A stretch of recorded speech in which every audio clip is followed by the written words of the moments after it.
पिछड़ा वर्ग को जब सदियों से पीछे किया गया है, तो इनको आगे लाने की बात जब आई है कि हम अफर्मेटिव एक्शन के द्वारा यानी रिप्रेजेंटेशन के द्वारा हम इनको आगे ला सकते हैं, और अफर्मेटिव एक्शन देने के लिए, प्रतिनिधित्व देने के लिए जनसंख्या गणना होना जरूरी है। तो ओबीसी की जनसंख्या गणना नहीं हो रही है, जबकि उनको रिजर्वेशन भी दिया गया, प्रतिनिधित्व मात्र 27% दिया गया। जो पीछे का डेटा था वो सिर्फ 52% का डेटा था। तो देखा जाए तो ओबीसी की जनसंख्या और बढ़ी ही है, कम तो नहीं ही हुई होगी, लेकिन फिर भी उनको मात्र 27% दिया गया। तो आखिर क्या वजह है कि ओबीसी में ये चेतना नहीं जागृत हो पा रही है कि वो अपनी जनसंख्या गणना करवा पाए?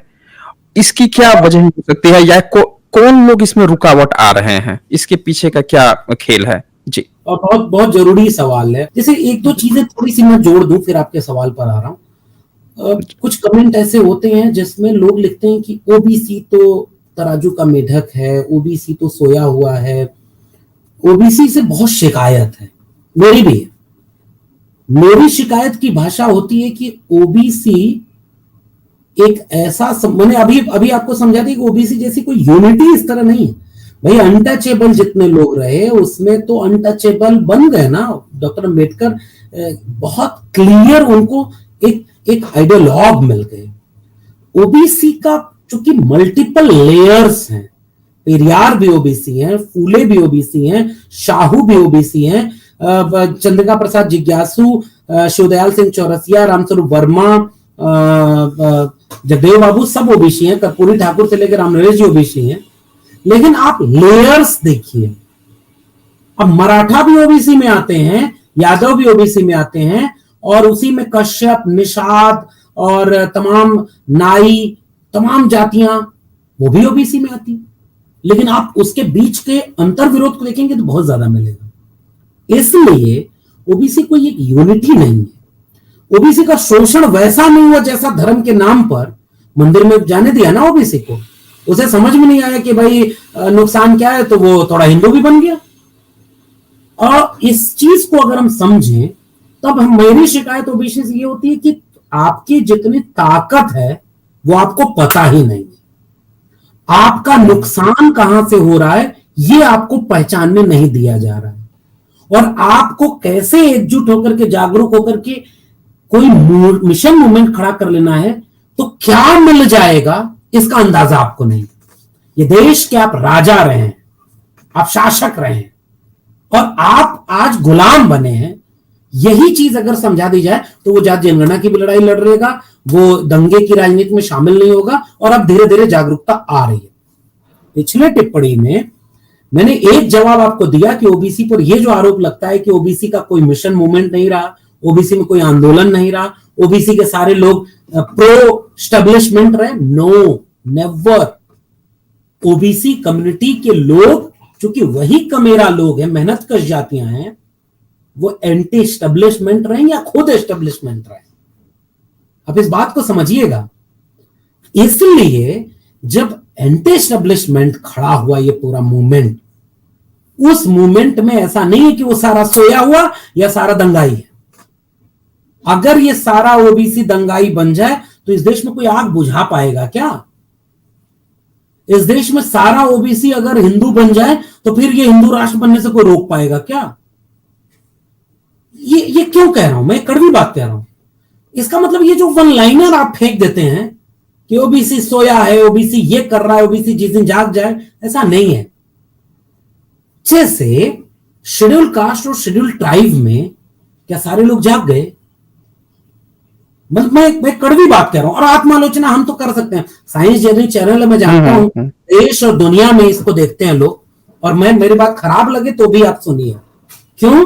क्योंकि हो सकता है दवाई कड़वी थोड़ी होती है। जैसे ओबीसी की अपनी, आपके सवाल को मैं जोड़ रहा हूं तथागत, आपने कहा कि भाई आपकी कम्युनिटी इतनी बड़ी है, आप अपनी एक मांग तक नहीं पूरा करा सकते, एक आंदोलन नहीं खड़ा कर पा रहे। तो एक टिप्पणी तो यहां से जुड़ रही है मेरी, क्योंकि एक यूनिफॉर्म आइडेंटिटी नहीं है। वो यूनिफॉर्म आइडेंटिटी इशू बेस्ड बनती है। एक गंभीर बात कह रहा हूं। और जब हम कहते हैं बहुजन ना, वो तथागत बुद्ध वाला बहुजन छोड़ देते हैं, अभी कांशीराम वाले बहुजन पर आते हैं। वो बहुजन जैसी कोई यूनिटी समाज में नहीं है, हम उसे बनाना चाहते हैं। कांशीराम उसे बनाना चाहते थे, मंडल उसे बनाना चाहते हैं। जितने भी लोग सोशल जस्टिस की बात करते हैं, एक ख्वाब देखते हैं वो बहुजन का, उसके अंतर विरोधों को कम किया जाए, क्योंकि उनका दुख एक है, उनका इसलिए उनका सुख एक हो, उनका दर्द एक है इसलिए दवा एक है। इस जगह पर हम उस यूनिटी को बनाना चाहते हैं। जो त्रिवेणी संघ बनाया, जो अर्जक संघ बनाया, जो मंडल कमीशन बनाया, जो भारत का संविधान बनाया, ये दर्द का रिश्ता है। इस दर्द के रिश्ते में कुछ लोग हैं, कभी कांटा धंस जाता था गांव में और हम उसके ऊपर मरहम लगा दें तो बुजुर्ग कहते थे कि वो घाव पक जाएगा। ऊपर से लेप करोगे तो अंदर से पस बन जाएगा, पक जाएगा। इस देश के हर मेहनत कश कमेरा को, चाहे वो शेड्यूल कास्ट हो, शेड्यूल ट्राइब हो या ओबीसी हो, यह देखना है कि उनके अंदर कोई कांटा चुभ रहा है जिसके ऊपर से मरहम लगाने का कोई नाटक कर रहा है। हम तुम्हारे हैं साथी, आओ हमारा धर्म बचाने चलो। हमें क्या करना है, उस मरहम को हटाना है, क्योंकि वो मरहम काम तब तक नहीं करेगा जब तक अंदर घाव बना है। कांटा तो अंदर पड़ा हुआ है और उस कांटे को निकालना पहला काम है, तब ऊपर इलाज करना है। अब आसान भाषा में इसको मैं कह दूं, अगर वो यूनिटी जैसी एक कोई चीज नहीं है ओबीसी की, तो वैसी कोई मूवमेंट कैसे खड़ा करेगी? फिर कुछ मूवमेंट बनता है। इस देश में शिवदयाल सिंह चौरसिया, जो पहले काका का कमीशन के सदस्य भी थे, वहां से लेकर के जब एक धारा शुरू होती है ना, चौरसिया जी से लेकर के चंद्रिका प्रसाद जिज्ञासु, रामस्वरूप वर्मा, तमाम लोग होते हुए कर्पूरी ठाकुर होते हुए आगे तक आती है।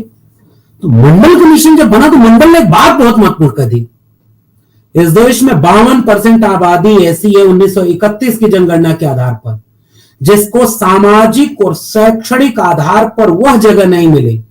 टॉप क्लास की नौकरियों में 1%, 2% भी नहीं है, सेकेंड क्लास की नौकरियों में वो 4% है और बाकी नौकरियों में वो 12% अधिकतम है। आबादी है 52%। जैसे ये सवाल आया, अपने आप एक यूनिटी बनती दिखी और मंडल का आंदोलन आजाद भारत का सबसे बड़ा कोई मोड़ लाने वाला आंदोलन है, तो वो मंडल आंदोलन है।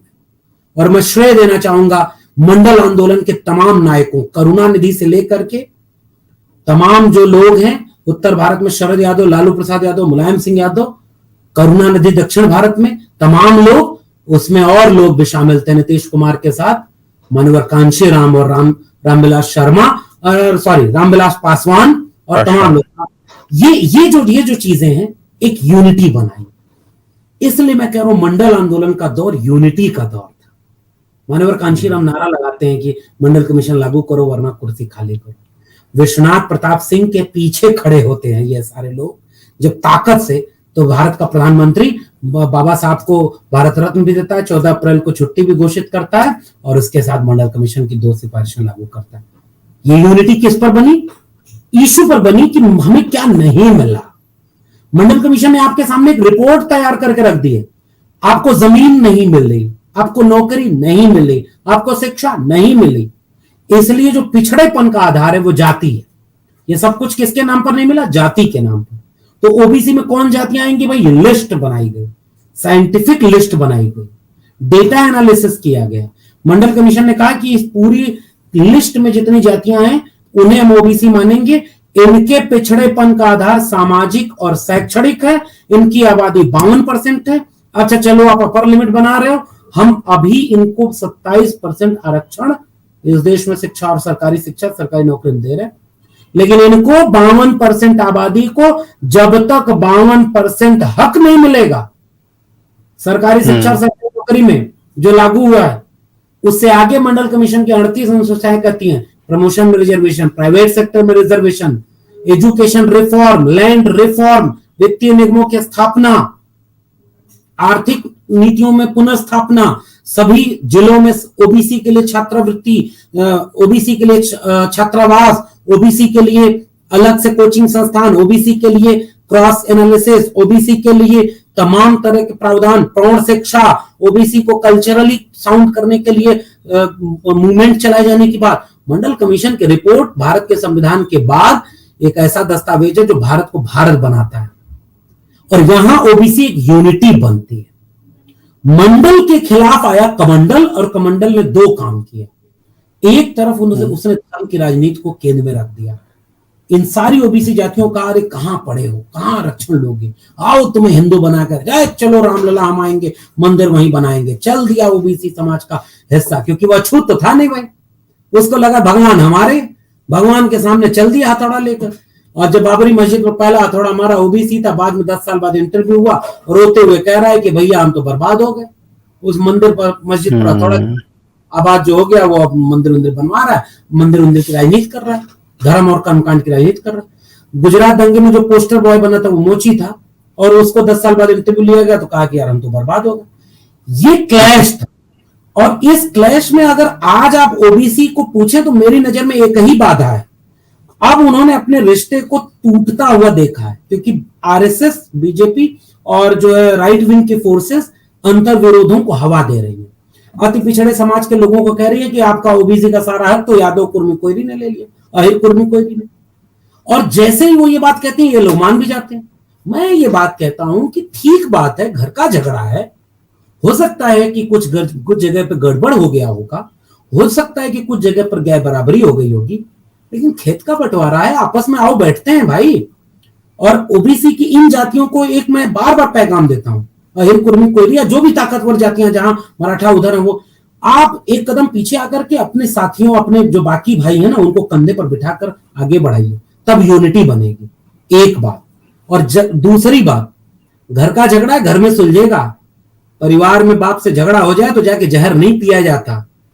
मंडल के विरोध कमंडल लाने वालों ने इन तमाम जातियों को आज बीजेपी और आरएसएस का भक्त बना दिया।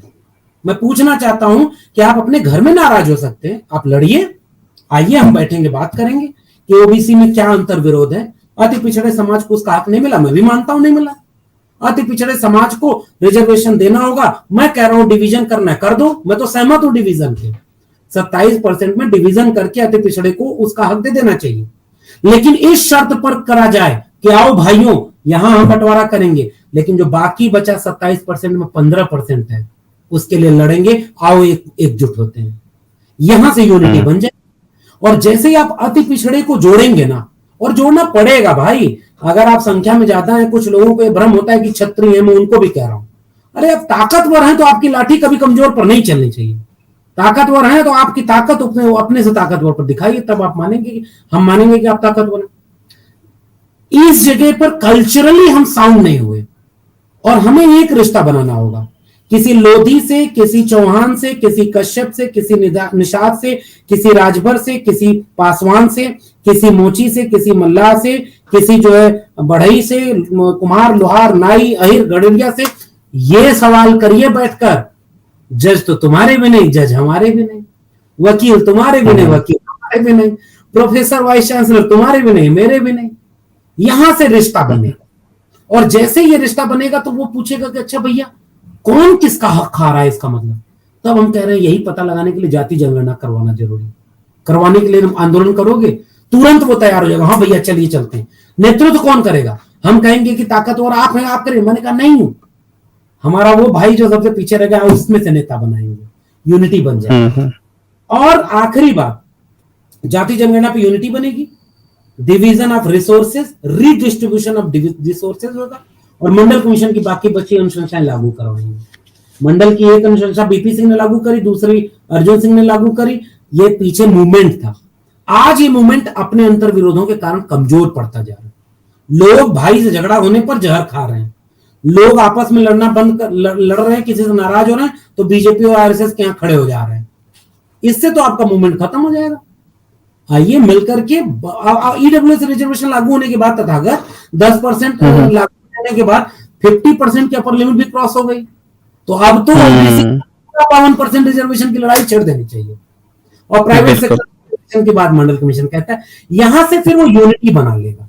और यूनिटी इसीलिए नहीं बन पा रही क्योंकि कुछ लोग यूनिटी मतलब कुछ दिक्कत अपने घर में है और कुछ पड़ोसी आग लगवा रहा है। तो जिम्मेदारी दोनों अपने तरफ से। लोग बैठें और देखें कि हमारे से क्या गलती हुई, हम ठीक करेंगे, और पड़ोसी जो आग लगा रहा है इसको ठीक करेंगे कि ये आग ना लगाए हमारे बीच। तब ओबीसी की यूनिटी बनेगी, फिर ओबीसी की यूनिटी एससी एसटी से बनेगी, सभी का मेरा की बनेगी, और तब शायद कोई अच्छा दिन आए। जी जी, जी। ओके, बहुत खूबसूरत। और यहाँ पे हमें ये चीज़ भी देखने को मिला कि जो जनसंख्या गणना की जो प्रॉब्लम है, वो भी दूर हो जाएगी जब ये यूनिटीज़ बनती हैं तो।